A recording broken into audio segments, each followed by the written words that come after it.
friends, in previous lectures we have studied angular momentum of a particle. Now we are going to take some examples of angular momentum of a particle. One of the example, suppose this is point 2, this is x-axis, this is y-axis.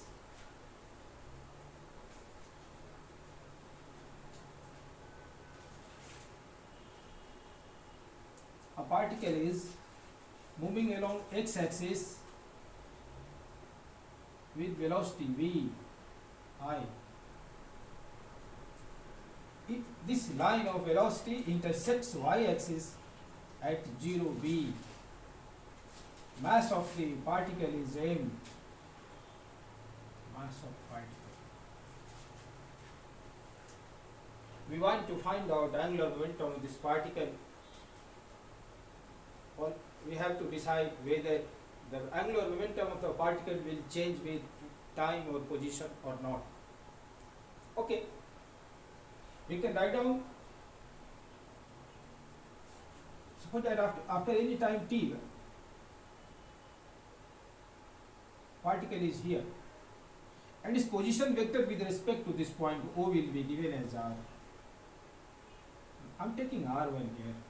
Angle with x-axis, this velocity is parallel to x-axis, so angle with x-axis is also angle with velocity v.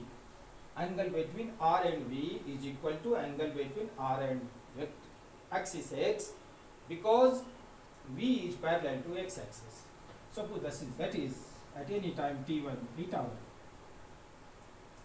We can write down angular momentum of this particle L as r cross p, means L, magnitude of L will be r sin theta into mass into velocity. In a scalar form we can write in this way. At any time t2, this position vector will be r2 and angle between velocity and r2 or velocity and x-axis will be theta 2. Again, if this is L1, we can have L2, magnitude of angular momentum at t2 time. I am taking r1 sin theta 1. Here r2 sin theta 2 into mass into velocity. Velocity is uniform, that is not changing with time. That's its magnitude and direction both are constant with time. That's why v is always at t1 and t2 both, or at any instant of time. R and theta are changing with time. Okay, it seems different to L1. L2 seems different to L1, but actually R1 is different, theta 1 is different to R2 and theta 2. But R1 sin theta 1 in this one is this one, length. In this triangle, R1 sin theta 1 is this height. In the same way, R2 is different to R1. Theta 2 is different to theta 1. But R2 sin theta 2 is same to R1 sin theta 1. Because R1 sin theta 1 is this height, R2 sin theta 2 is this height, means this height, this perpendicular distance between O and line of V is not changing with time. This one portion is always constant. M and V are constant. That's why angular momentum is not changing with time. This R1 sin theta 1 or R2 sin theta 2, this one will be equal to B. Here means we can have L1 or L2 at any time will be equal to MVB. So angular momentum of this particle is not changing with time. In this case, if particle is moving with constant velocity, means its magnitude and direction both are constant, in that case this will not change. Angular momentum will not change with time. For finding the angular momentum of the particle, we need the perpendicular distance between the reference point and the velocity line or linear momentum line. This perpendicular distance is r sin theta. Firstly, we should calculate it. Then multiply mass and velocity in r sin theta to get the angular momentum of the particle. I'm taking another example of the same type.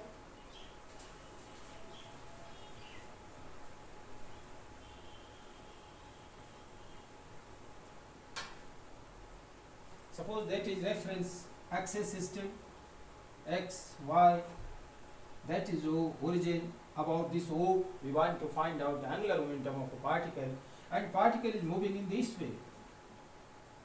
In this way. This is velocity vector. This is minus a 0. This is 0 b.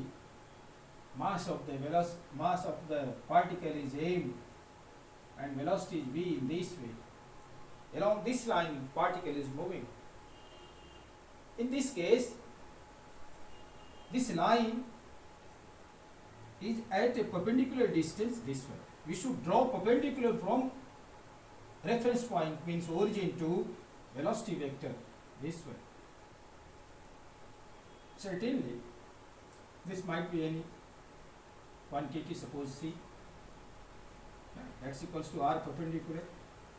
So at any instant of time, this is a straight line now. So at any instant of time, the distance between linear momentum line and origin is not changing, because the straight line will be always at the constant distance from given point. If it is a straight line, the minimum distance between line or perpendicular distance between line and origin will be same. So this is always this line. We can find in any way this line, and this line r mv will be angular momentum. Will be angular momentum. Sure, this angular momentum in this case will be along the perpendicular axis r cross p. R cross p is inside. If this is x axis, this is y axis. In vector form, we can write down A equals to m v r a with minus sign. Right? Because A is r cross p. Take right hand rule. Firstly, straight your right finger along r. Rotate along p from r to p. This thumb will be perpendicular to the motion, and inside indicates the z axis, negative z axis. So A is mvr. Again, we will study about angular momentum of a rigid body. Angular momentum of a rigid body. Right? In next lecture, I am making short lectures because it will be comfortable to you to say, and chronically you should see the playlist and move further. In rotational dynamics, we are going to study angular momentum in different number of lectures.